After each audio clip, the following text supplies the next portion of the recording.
नमस्कार, मी सविताच किचनमध्ये तुम्हा सर्वांचं खूप खूप खूप मनापासून स्वागत। आज आपण सांडग्यांची मस्त चमचमीत रसरशीत आणि झणझणीत अशी रस्सा भाजी बनवणार आहोत। बनवायला ही भाजी एकदम साधी आणि सोपी आहे। गरमागरम चपाती सोबत, भाकरी सोबत किंवा मग भातासोबत ही भाजी एकदम मस्त लागते। चला तर सांडग्याची रस्सेदार भाजी कशी बनवायची ते पाहूया। तर इथे मी एक वाटीभर सांडगे घेतलेले आहेत। आता सगळ्यात आधी मिक्सरचं भांडं घेऊया आणि या भांड्यामध्ये अर्धी वाटी किसलेलं सुकं खोबरं टाकूया।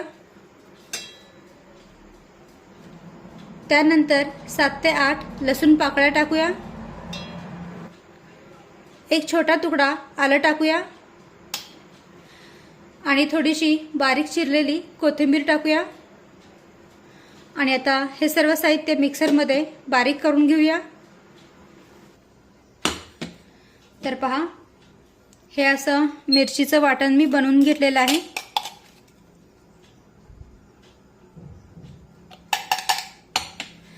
आणि आता इकडे गॅसवर मी कढई गरम करायला ठेवलेली आहे। आता या कढईमध्ये 1 चमचाभर तेल टाकूया। आता तेल हलकसं गरम झालं की त्यामध्ये हे 1 वाटी सांडगे टाकूया।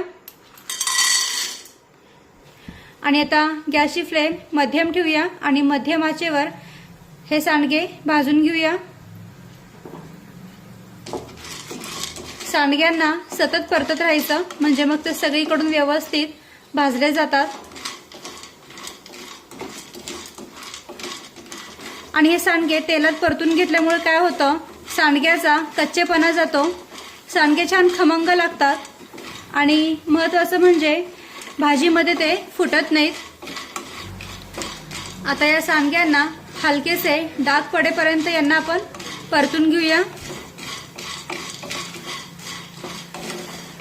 तर पहा, इथे आपले सांडगे छानपैकी भाजलेले आहेत। यांना हलकेसे डाग सुद्धा पडलेले आहेत आणि सांडगे भाजलेल्याचा छान खमंग असा वास येतोय।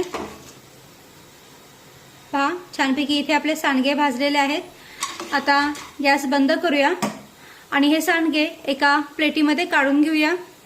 आता सांडगे प्लेटीमध्ये काढून घेतल्यानंतर पुन्हा या कढईमध्ये 2 ते 3 चमचे तेल टाकूया।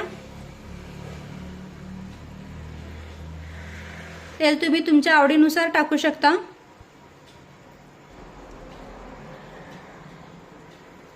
आता तेल हलकसं गरम झालं की त्यामध्ये अर्धा चमचा मोहरी टाकूया।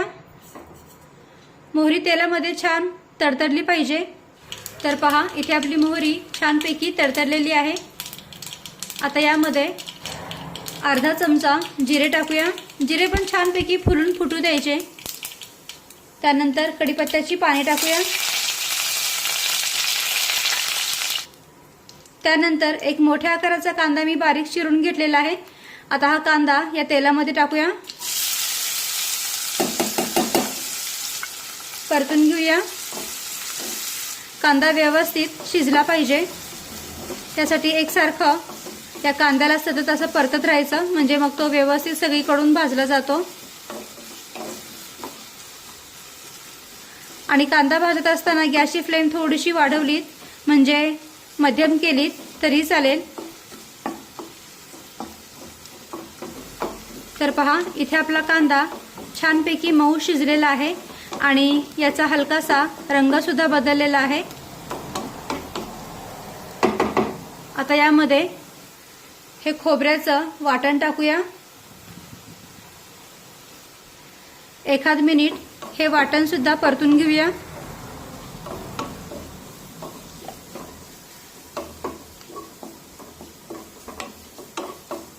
आता 1 मिनिटभर हे खोबरं परतून झाल्यानंतर यामध्ये आपण काही मसाले टाकूया।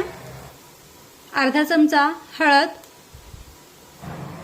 1 ते 1.5 चमचा लाल मिरची पावडर टाकूया। तर हा 1 चमचा आणि हा अर्धा चमचा। तर मी इथे 1.5 चमचा लाल मिरची पावडर वापरलेली आहे। त्यानंतर अर्धा चमचा धने पावडर टाकूया। 1 चमचा कांदा लसूण मसाला टाकूया। कांदा लसूण मसाल्याच्या ऐवजी तुम्ही गरम मसाला टाकलात तरीही चालेल। आता हे मसाले चांगले परतून घेऊया।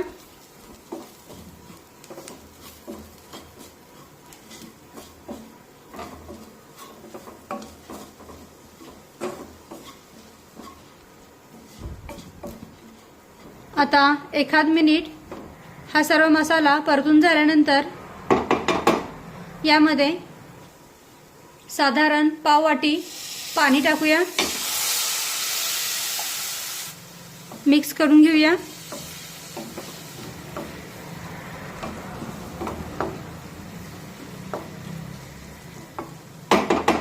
आणि आता कढईवर झाकण ठेवूया। गॅसची फ्लेम अगदी मंद ठेवूया आणि मंद आचेवर हा मसाला छान तेल सुटेपर्यंत शिजवून घेऊया। आणि आता साधारण 2 मिनिटे झालेली आहेत। कढईवरचं आपण झाकण काढूया। तर पहा, मसाल्याने छानपैकी तेल सोडलेलं आहे। याचा अर्थ आपला मसाला अगदी व्यवस्थित शिजलेला आहे। थोडंसं या मसाल्याला हलवून घेते।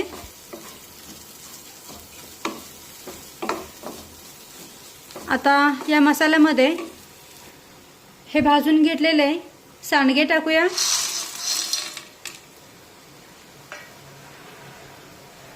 मिक्स करून घेऊया।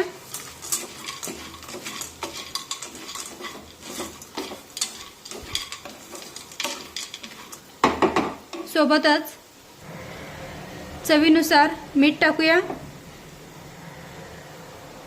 आपण सांडगे बनवताना त्यामध्ये मीठाचा वापर केलेलाच असतो, त्यामुळे सांडग्याची भाजी बनवताना मीठ जरा बेतानीच टाकायचं। मिक्स करून घेऊया।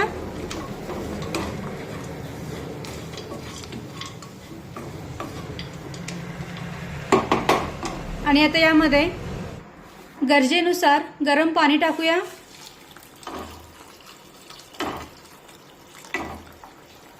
तर इथे मी साधारण 1 ते 1.5 ग्लास गरम पाणी टाकलेलं आहे। तुम्ही तुमच्या गरजेनुसार यामध्ये पाणी टाकू शकता। आणि पाणी हे गरमच टाकायचं, म्हणजे मग भाजीला रंग पण छान येतो आणि सांडगे पण लवकर शिजले जातात। त्यानंतर यामध्ये 2 चमचे भाजलेल्या शेंगदाण्याचा कूट टाकूया। मिक्स करून घेऊया।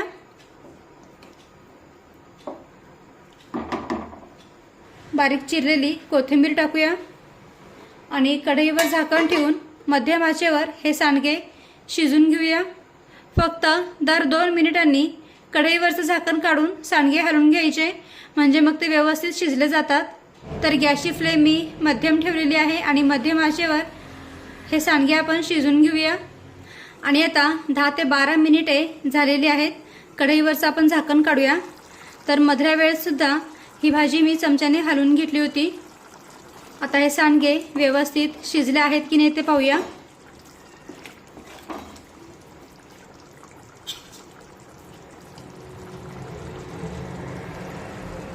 तर पहा, सांडगे आतपर्यंत अगदी व्यवस्थित शिजले आहेत, छान मऊ झालेत।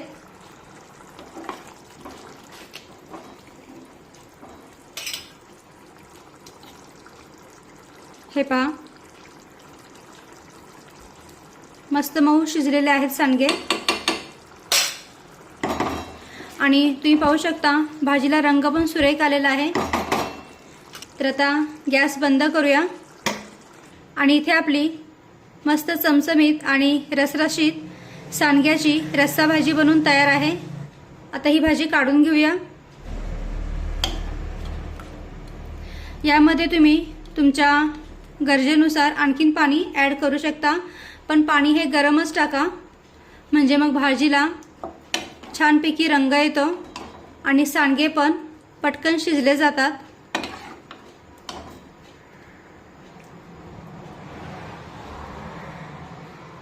मस्त।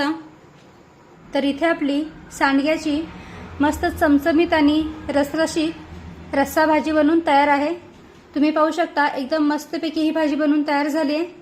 बनवायला ही भाजी एकदम साधी सोपी आहे आणि चवीला पण एकदम मस्त लागते। गरमागरम चपाती, भाकरी किंवा मग भातासोबत ही भाजी एकदम मस्त लागते। तर तुम्ही सुद्धा अशा पद्धतीने सांडग्याची चमचमीत आणि रसरशीत रस्सा भाजी नक्की करून पहा। व्हिडिओ आवडला असेल तर व्हिडिओला प्लीज लाईक करा, शेअर करा आणि सबस्क्राईब करायला विसरू नका। थँक्यू।